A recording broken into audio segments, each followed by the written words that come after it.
Chers amis, bonjour. Comme vous le savez, le 21 août 2021, la Macronie a voté en grande pompe la loi dite confortant les principes de la République. Par cette loi, ils prétendaient lutter contre le sécessionnisme islamique et instaurer partout la laïcité. Et comme toujours, la Macronie annonce de grands textes, de grands moyens, mais qui ne servent absolument à rien.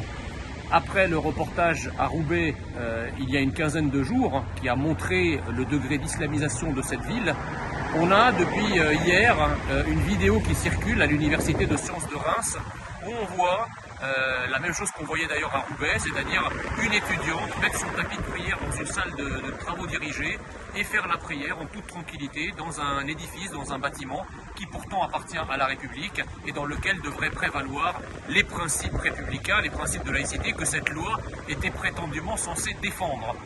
Alors moi je veux bien, si vous voulez, qu'on nie la réalité, comme font beaucoup de nos médias et beaucoup de nos politiques, qui se divisent en fait en trois catégories. La première, ce sont ceux qui nient la réalité de l'islamisation en France. Alors, soit ce sont des cyniques, soit ce sont des innocents ou des aveugles qui ne voient rien. En réalité, cette lèpre islamiste, elle se voit partout et elle défigure la France dans nos rues, dans nos édifices. On sent que notre pays est en train de nous échapper, mais en haut lieu, certains salonnards capitonnés estiment que tout cela relève du fantasme d'extrême droite. Il y a ensuite ceux qui appellent de leur vœu cette islamisation. C'est toute la gauche, l'extrême gauche, les Verts aussi, qui en prennent acte et qui font pacte avec elle, avec cette islamisation. C'est-à-dire qu'ils l'encouragent dans une forme d'islamo-collaborationnisme, pour reprendre des termes connus dans l'histoire et qui rappellent justement de mauvais souvenirs. Et enfin, il y a les résistants que nous sommes.